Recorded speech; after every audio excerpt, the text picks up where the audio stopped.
très heureux de vous retrouver. Joyeux Halloween! Thank you for being here.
On va aller voir dans l'Emporium,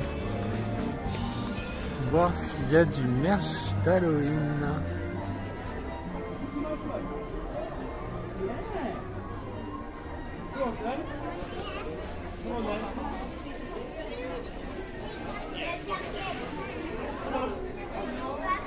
Yeah, I'll go pay if you want to take the tag.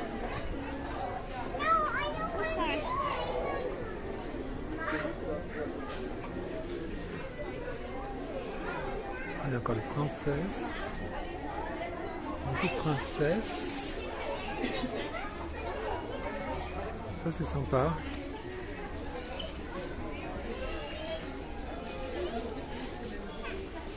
Mignon ce Rémi. Ça a l'air d'être un truc pour mettre sur ses épaules.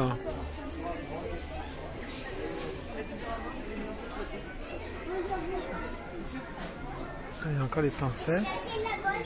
Là, il y a une jolie mise en avant de La Belle et la Bête pour le 30e anniversaire. Alors après c'est que du vu et revu.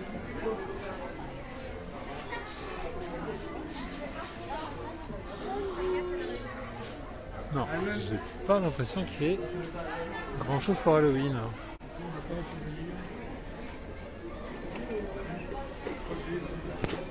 Peut-être aller voir les pins un peu plus loin, je crois.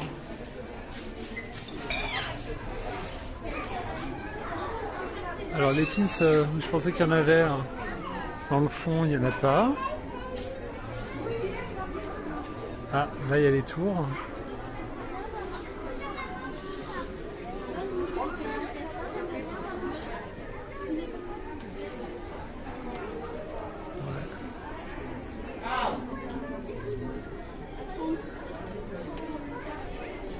Non, rien d'extraordinaire.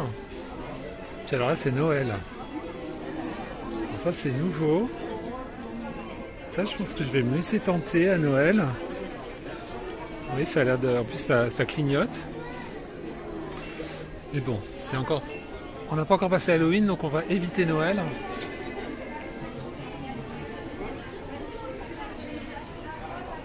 Non, a priori il n'y a rien. Oui, non. Rien du tout. Assez décevant. Assez décevant. Hein. On a vraiment l'impression que Disneyland Paris a décidé de faire l'impasse sur Halloween. C'est le sentiment.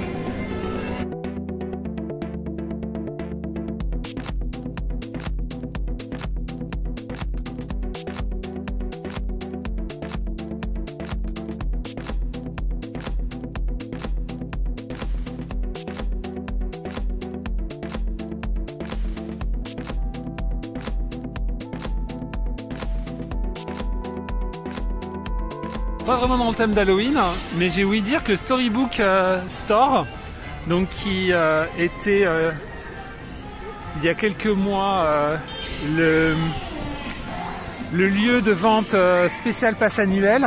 Voilà, ils ont fait Disneyland Paris a testé des offres spécifiques pour les passes annuels à Storybook Store. Donc on a eu droit à des ventes de produits genre type vêtements, Spirit Jersey, choses comme ça. Ensuite on a eu droit à des ventes de tableaux, voilà, il y en aura certainement peut-être encore quelques exemplaires, des tableaux uniques qui étaient présentés au Walt Disney Studio, donc maintenant Animation Celebration, mais qui était avant je ne me souviens plus le nom, Art of Animation, voilà, qui faisait en gros, qui expliquait toutes les techniques d'animation, et il y avait une partie exposition avec beaucoup de tableaux de dessins d'études, notamment sur la Belle et la Bête et sur la Petite Sirène. Donc ces tableaux qui étaient présentés suite à la refonte de Art of Animation en Animation Celebration, ils ont été mis en vente, voilà, donc c'était l'occasion de se payer quand même des beaux tableaux uniques. Et là, aux dernières nouvelles, Storybook Store est un lieu dédié à Mickey et Minnie, pour trouver du merch spécifique à Mickey et Minnie, donc allons voir ce que cela donne. Donc là on est accueilli par Tigrou. Il faut savoir qu'avant ici il y avait Daffy. Et voilà, beaucoup de merch Mickey et Minnie.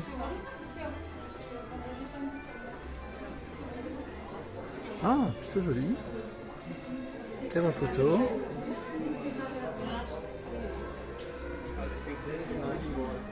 Et les Noimos également. Noimos, la première série, parce qu'il n'y a toujours pas de nouveaux vêtements. Et des t-shirts. Voilà. Et puis des peluches, beaucoup de peluches. Alors des PLV pour thématiser l'idée. Ouais, bon. C'est pas fou. Alors il y a des pins, donc je vais aller voir s'il n'y a pas des pins qu'il n'y avait pas ailleurs.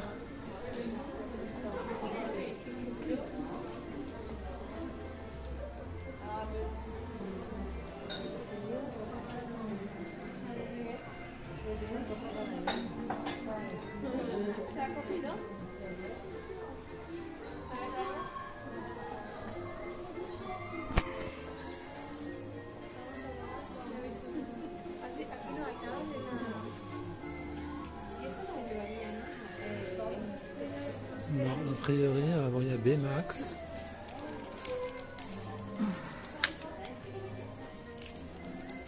Baymax, c'est mignon.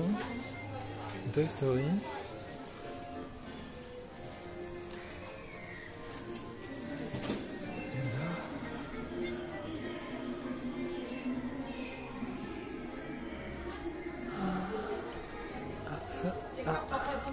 Bon ben, il reste un de la série It's a Small World. Alors c'est pas mal parce que c'est dingo en gondolière. Je crois que je vais me le prendre. Après c'est joli comme lanière.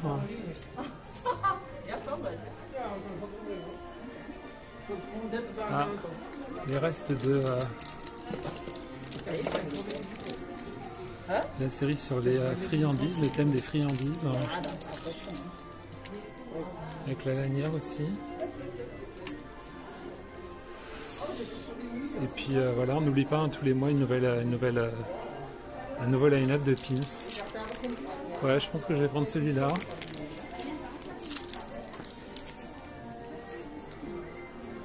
Les lanières, bon. Donc vous avez vu, pas grand chose d'exceptionnel. Bon, l'idée de vouloir rassembler au même endroit des produits Mickey et Minnie, pourquoi pas, après tout. c'est un concept. Mais encore faut-il proposer des choses vraiment, vraiment originales.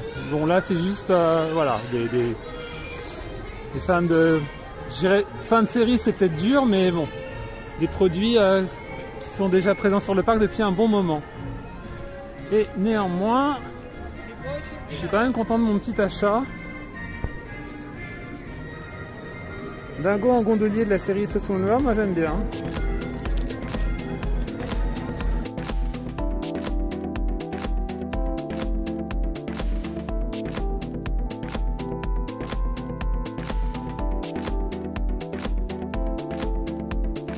Alors retour à Sandor Mesa, après pas mal de petites aventures comme vous avez pu le voir, avec un petit moment pins parce que finalement j'ai craqué. J'ai continué à craquer sur les pins, donc après le pins It's a Small World avec Dingo, donc j'ai craqué pour Daisy et puis Dingo, mais Dingo en épouvantail, voilà.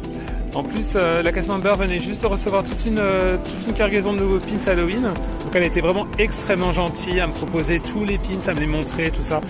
Mais non, franchement, ces deux-là me plaisaient plutôt bien. J'aime beaucoup Daisy, hein, en petite sorcière. Donc voilà pour ce moment pins. Donc là, comme je disais, ça a l'air d'être 100% Noël, donc encore une fois, il y a le temps. Et puis, peut-être aller voir s'il y a un snack de saison, parce que j'ai vu qu'il y avait des pop-cakes très mignons à Broadwalk Candy Store.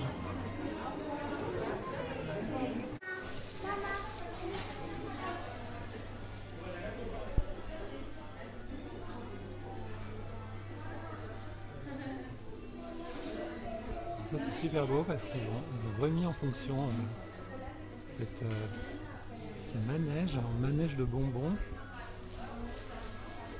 qui est quand même magnifique. Et puis donc j'ai vu qu'il y avait les fameux pop cakes, mais Halloween.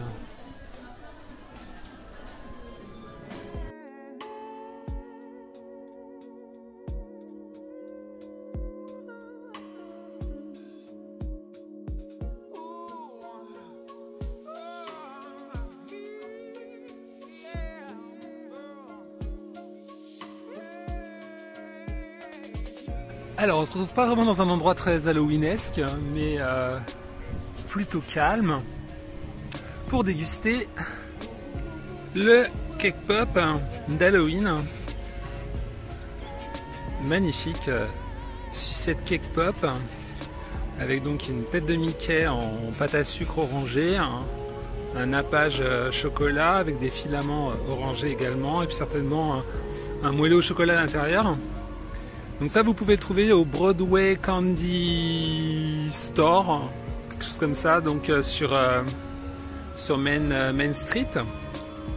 C'est à cet endroit donc que vous pouvez également trouver les cupcakes d'Halloween. Alors pas le cupcake maléfique, mais le cupcake tête de citrouille. Et tout de suite on va commencer. Eh ben non, on va pas commencer parce que j'ai l'impression que j'entends de la musique. Donc je remets ça à plus tard. Car voilà Minnie.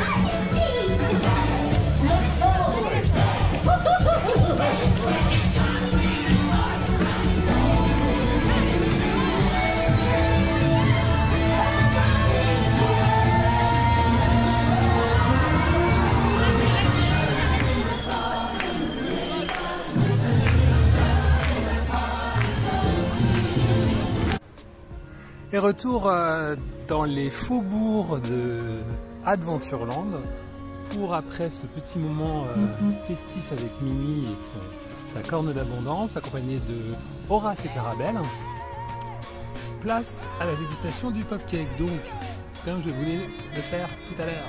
Merci Mini.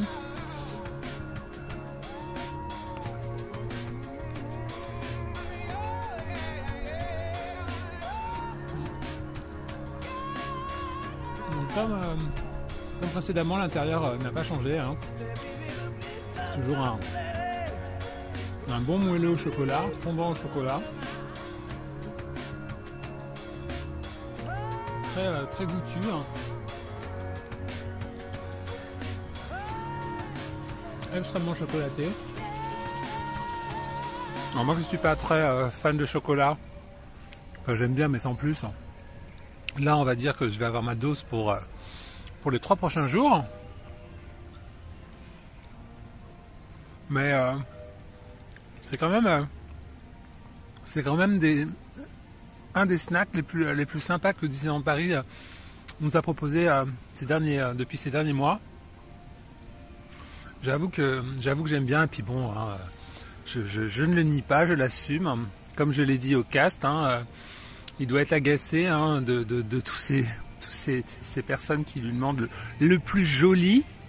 Voilà, mais forcément, ce genre de snack est extrêmement instagrammable et donc très tentant. La musique a repris. Hein.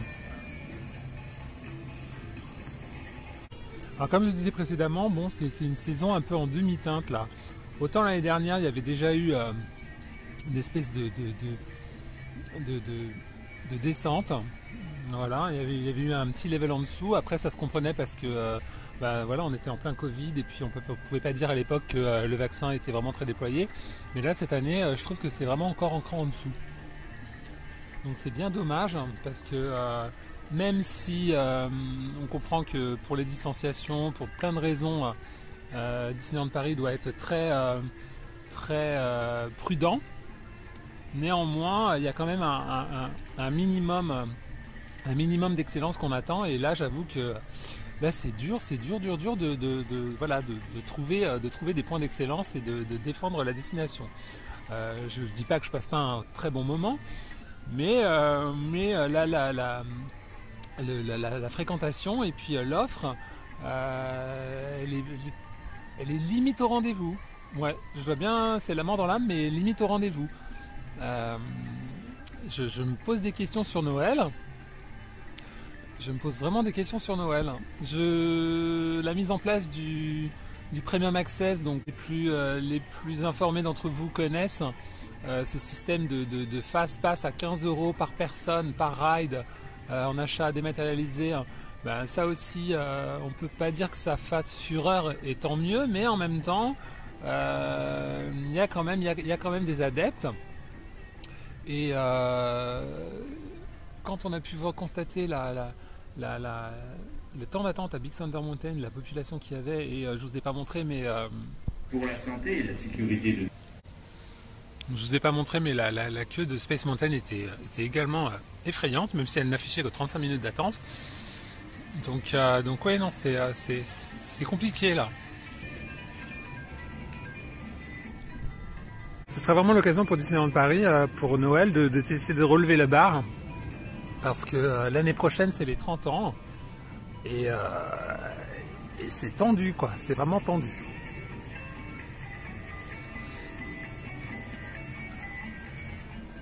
Donc c'est sur ces paroles que je pense que je vais peut-être conclure ce vlog. Je ne sais pas encore. En tout cas, voilà. Ce ne sera pas un de mes meilleurs vlogs en termes de découverte.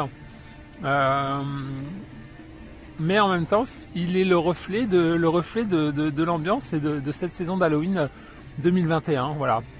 Une saison vraiment en demi-teinte.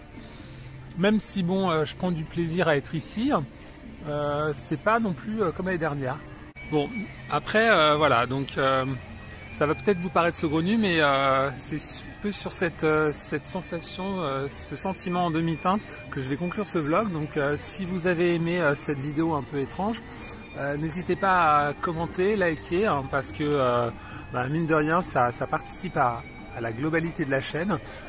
Parcourez-la afin de voir plus de contenu, notamment les saisons précédentes d'Halloween. voilà, pour que vous vous rendiez compte, ne serait-ce que l'année dernière, du gap, de la différence. Et puis moi je vous donne rendez-vous peut-être pour une autre vidéo sur le thème d'Halloween, je ne sais pas encore, sinon pour Noël, hein, voilà, parce que il est évident que je ne peux pas manquer ça, même si, comme je le dis, je suis un peu inquiet. Allez, sur ce, prenez soin de vous. Je vous souhaite plein de moments magiques à Disneyland Paris. N'hésitez pas à venir quand même parce qu'on y passe quand même un super moment. Et puis à très vite. Ciao ciao sur Disney Carnival.